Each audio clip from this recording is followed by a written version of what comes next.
having some fun, and again, another chaotic game that we had in game number 1 right there from the picks Chaotic alone. is one way to put it for sure. I think that's a great way to just explain banning draft in general, man. I mean, it just is chaotic a lot of the times. Can be.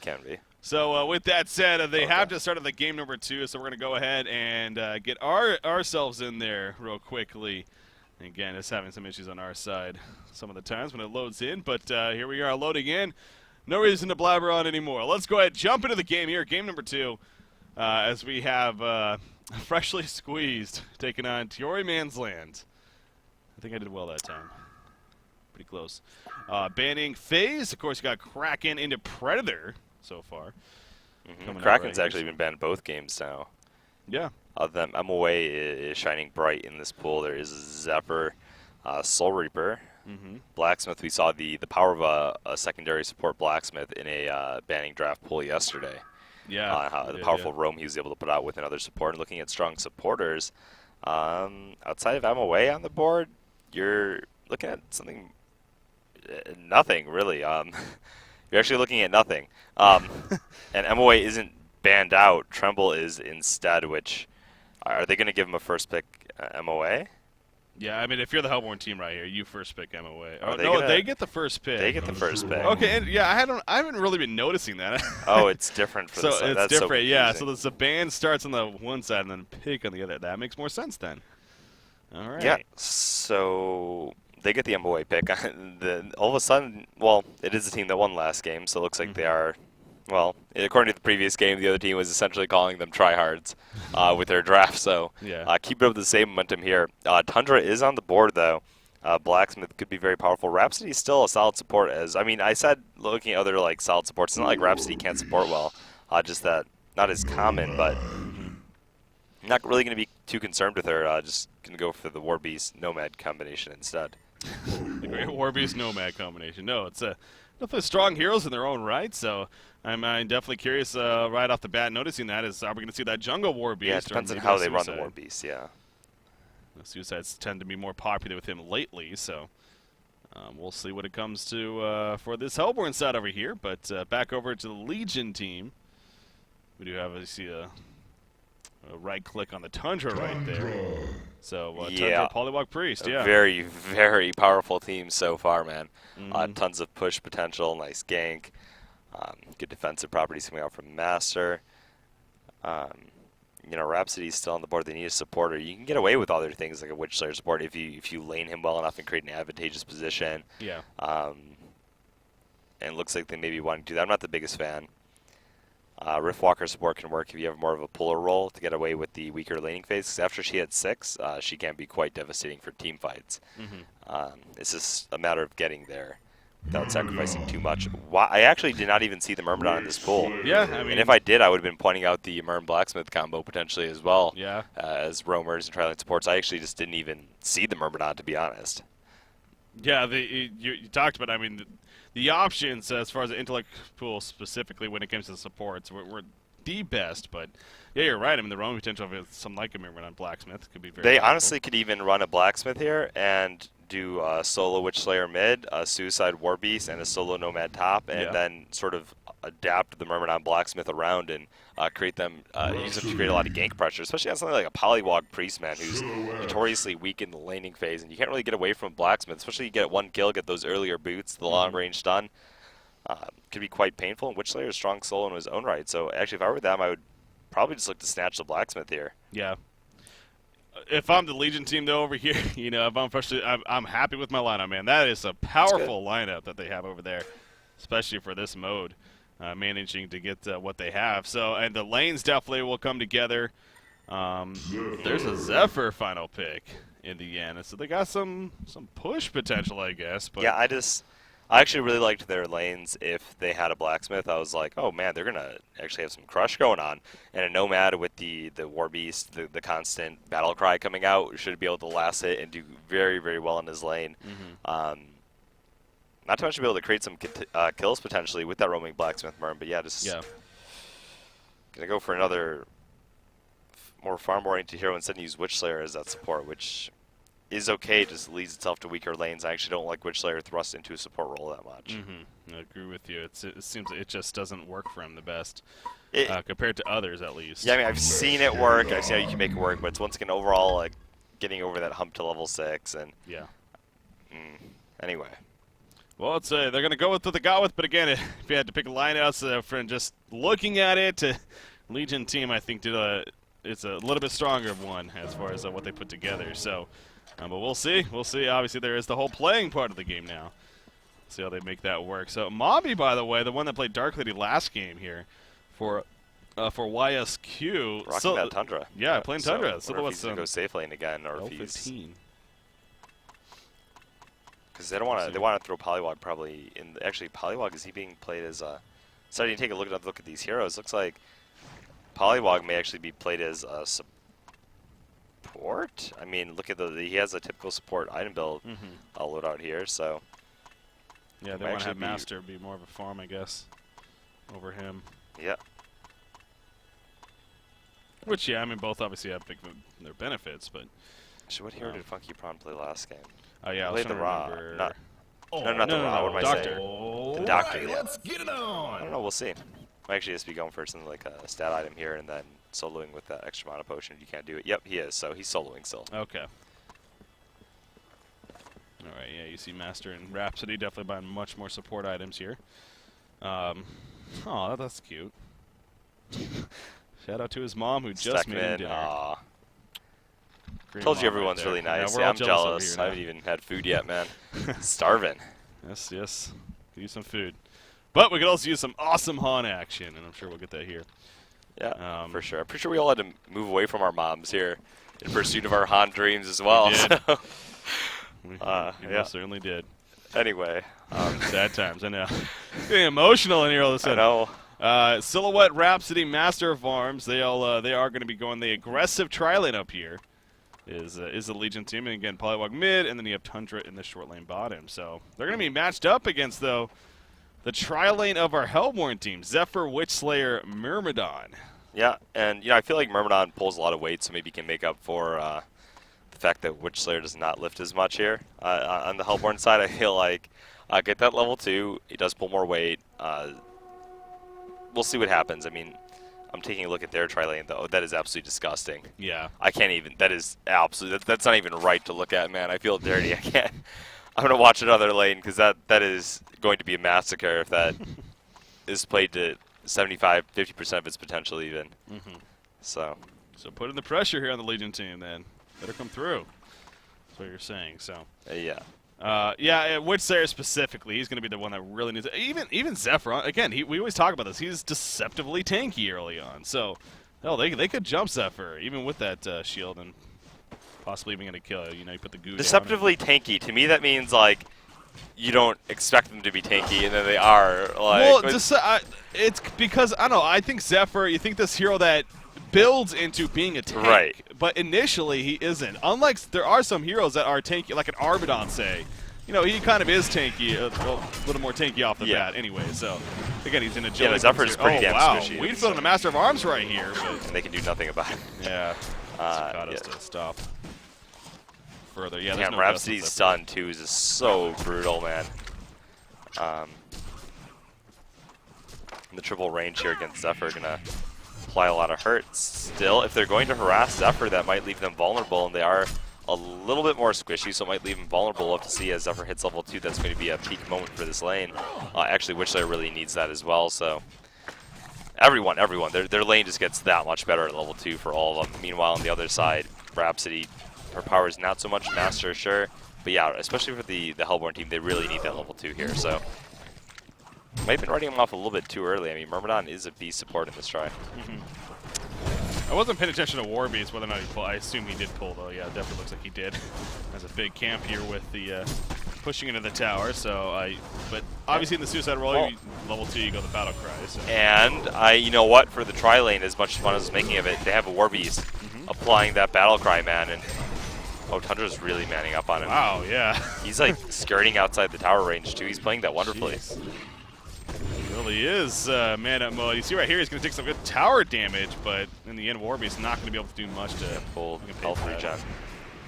But yeah, no, the battle cry though, it's level 2 now. It's level 2 now, man. That actually, honestly, I take back a little bit of what I said about the lanes.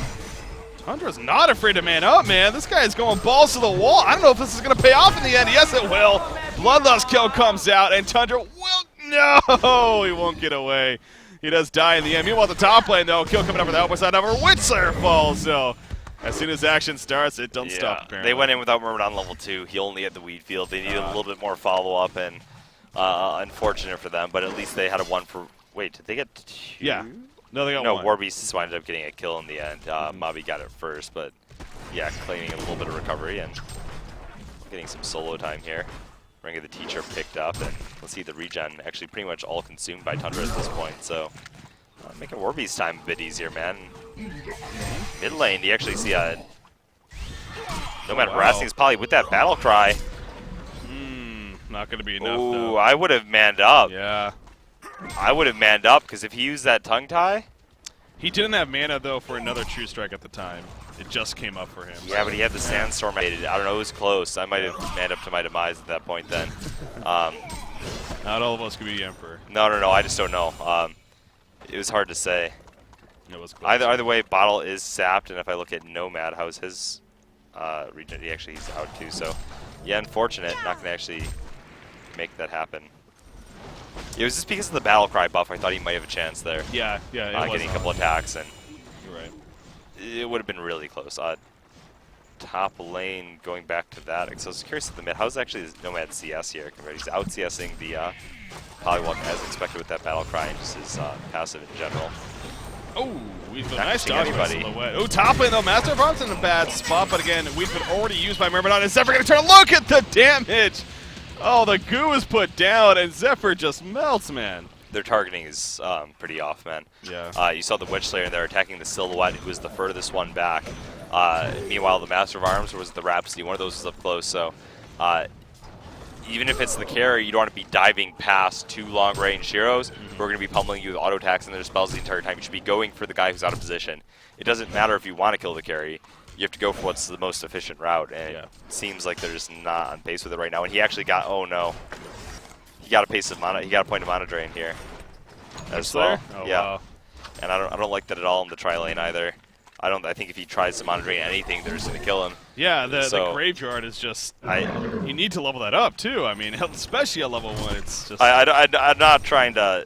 Okay, you know what? It's still not the worst. They might be able to make this happen. Yeah. I So this isn't the highest rated of games. Once again, I should probably. Well, no, it's. But at the same time, relax a little bit. Not a problem to crit it. That's at the same time kind of a point of it. It's to. I know. Learn and whatnot, and give your opinions. Yeah. Well, made it pretty clear. My opinion is that they're going for the wrong targets and they're not really coordinated in their approach. And well, don't do that 1-1-1 build, man, because your level 1 stun is nothing more than an auto attack. Yeah. It's a glorified auto attack. And the way you can make the best use of it is by using it when your auto attack is on cooldown. So you like attack, stun, and then attack, because that way you're at least getting something out of it, man. Otherwise, it's like, it's literally nothing. He is going to go in right here onto Rhapsody, gets the staccato stuns off. No follow-up from Myrmidon, though. They're all into this. Disco Inferno's down. The Weedfield will connect to Rhapsody, but I don't even know if they're going to kill him in the end. The chase, the health potion, not going to be enough. Myrmidon will fall as well. And now Zephyr also going to be dropping right here. The complete collapse right there for the Hellborn side. They went all in a sense, and it just completely backfired on them right there. So it's just not coming together here for our bad times for Tiora Men's Land, yeah. Well, this one, while it lasted for them, it's well, I mean, you do have Nomad at 270 gold per minute, so at least he's getting something here. But yeah, let's see. He is going to try to set up a gank here on a Tundra at the bottom lane to see the opening. Tundra had no clue, puts a cold shoulder around, does spawn his minions. The Avalanche maybe? No, the Sandstorm causing issues, what it looks like. No, he could have still. Okay, he could have ultied. It seemed like he could. Oh, no, wait. No, you know what? Nomad did have his ulti, so that's why he didn't want to use it at first. So.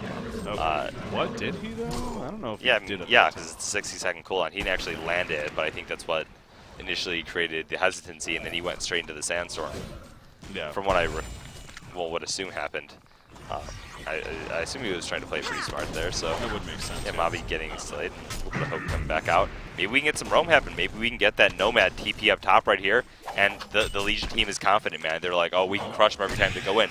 All of a sudden, Nomad full mana comes out, and every time he gets a kill there, man, he goes on to the next. It's whack-a-mole, one after one after one, and they're pretty squishy still.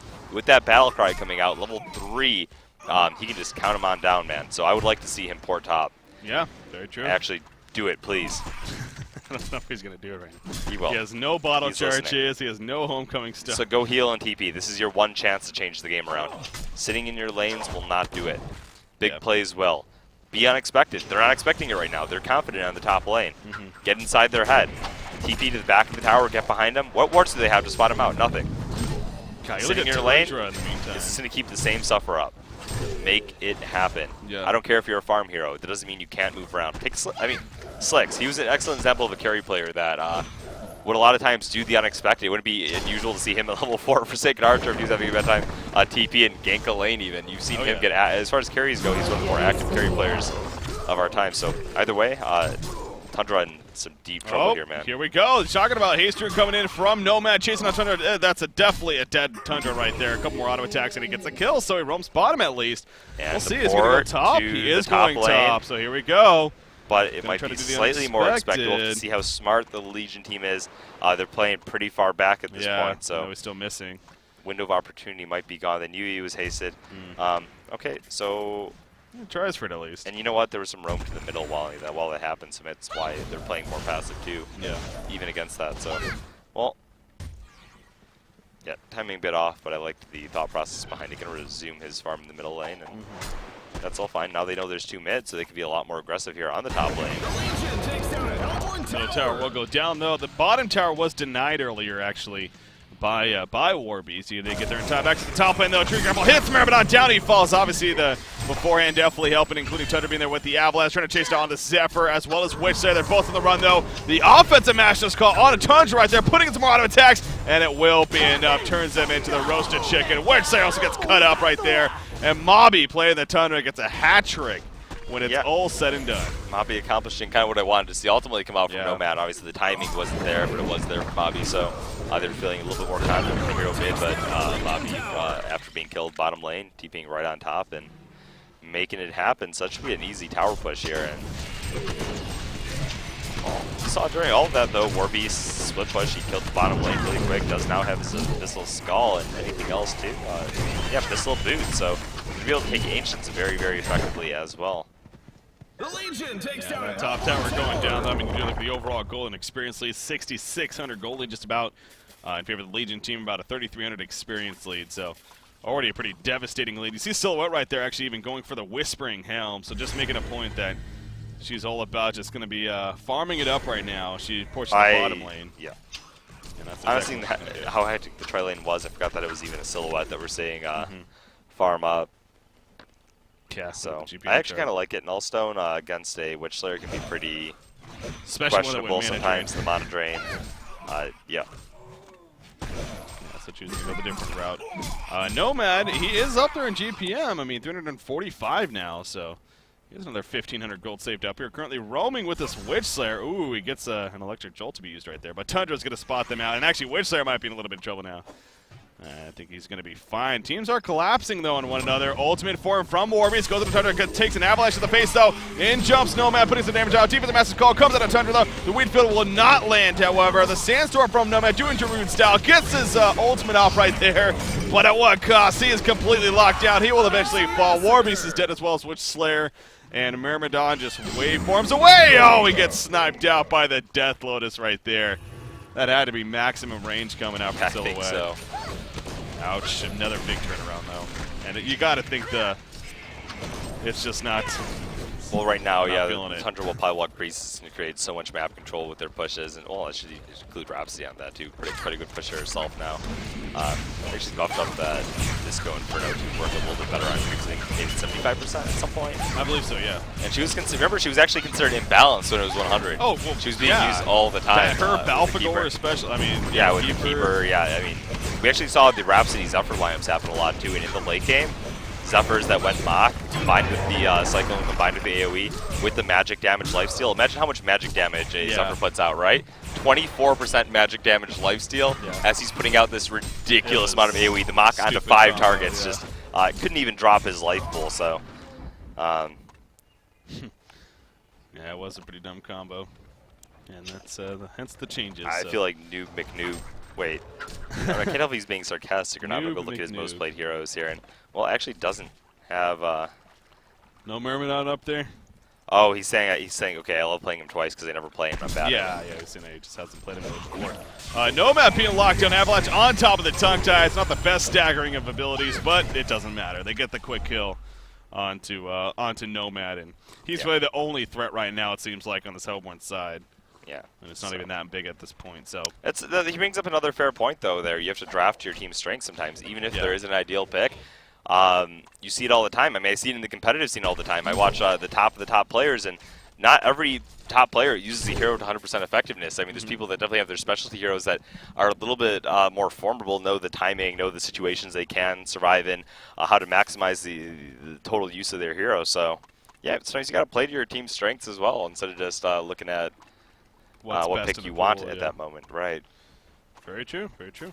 The cool thing about banning draft, though, when you think about it, too, is actually the captain doesn't actually pick for everyone, at least the physical picking. Well, down the line. Yeah, but at the same time, you'd expect, though, with the teams. Yeah, you do get a... It's essentially the same. It's kind of like how with banning pick before, too. Yeah, true.